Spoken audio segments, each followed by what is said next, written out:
মানুষের বদনজর বা কালো জাদু এই দুইটাই যদি কারো উপর প্রভাব পড়ে তাহলে বুঝতে হবে তার জীবন সংসার সবকিছুই ধ্বংস হয়ে যাবে।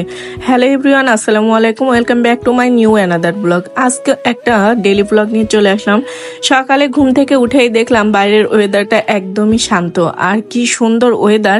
এই ওয়েদারে মন চায় শুধু ঘুমিয়ে থাকতে, কিন্তু ঘুমিয়ে থাকলে তো আর দিন যাবে না। সকালে উঠে নিজের কাজকর্ম করতে হবে।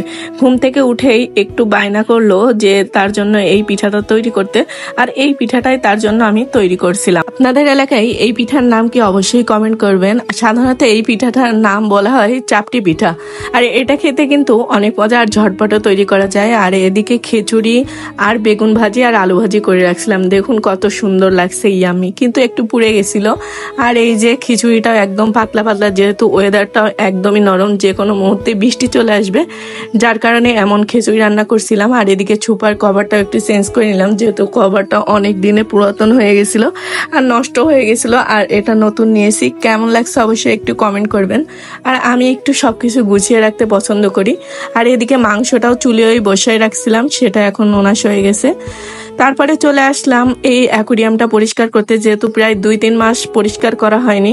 আর পরিষ্কার করার শেষে দেখুন কত ক্লিন লাগছে এই মাছের অ্যাকুরিয়ামটা। আর তারা অনেক ক্ষুধার্ত, আমার হাত দেওয়া তো মনে হচ্ছিল বাইরে থেকে আমার হাতটাই যেন তারা খেয়ে নেবে।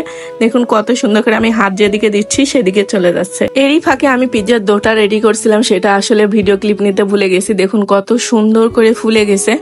এখন চলে যাব চুলার পাড়ে। চুলার পাড়ে এখানে একটা ফ্রাই প্যান নিয়ে নিয়েছি, আর এদিকে আমরা এই পিৎজার ডোটা রেডি করছিলাম। সুন্দর করে এটা যদি মথে না দেওয়া হয় তাহলে পিৎজাটা ফুলবে না। আর সব মশলাগুলো একে একে বেটে নিয়েছিলাম। এখানে পরিমাণ মতো পেঁয়াজ দিয়ে একটু বেশ কিছুক্ষণ অল্প হিটে নাড়াচাড়া করে নেব। যেই লালচে হয়ে যাবে তখনই মাংসের কুচিগুলো দিয়ে সুন্দর করে মশলা দিয়ে কিছুটা পানি আর সয়া সস আর টমেটো সস দিয়ে মাংসটা কষিয়ে নেব। মাংসটা যত সুন্দর করে রান্না হবে পিৎজাটা খেতে তত টেস্ট হবে। আর এদিকে চলে আসলাম পিৎজা রেডি করতে। আর পিৎজার এই ডোটা সুন্দর করে একটা কাঁটা চামচের সাহায্যে ছিদ্র করে নিয়ে টমেটো সস দিয়ে নিচ্ছি। এখন বলি কালো জাদুর কথা, কারণ একটা মেয়ের উপরে যদি কালো জাদু করা হয় তাহলে তার দুনিয়াটাই একদমই চেঞ্জ হয়ে যাবে। তার জীবনের সকল সুখ শান্তি সকল কিছু নষ্ট হয়ে যাবে। আসলে মানুষ কেন যে এমন হয়, যে কালো জাদু কেন করে, বা তাদের অন্যের ভালো দেখে যাদের সুখ সহ্য হয় না তারাই হয়তো এমনটা করে, কিন্তু তারা হয়তো ভুলে যায় যে দিন শেষে তাদেরও একটা দিন আছে। আর এইদিকে আমরা চলে আসলাম ওভেনে দিয়ে। আর পিৎজাটাও দেখুন কত সুন্দর রেডি হয়ে গেছে। ভিডিওটা কেমন লাগলো অবশ্যই কমেন্ট করবেন। আর যদি আমার ভিডিওর ভিতরে কোনো ভুল ত্রুটি পান অবশ্যই ক্ষমার দৃষ্টিতে দেখবেন। আজকের মতো এখানেই বিদায় নিচ্ছি। দেখা হবে নেক্সট কোনো ভিডিওতে। সে পর্যন্ত সবাই সুস্থ থাকবেন, ভালো থাকবেন। আল্লাহ হাফেজ।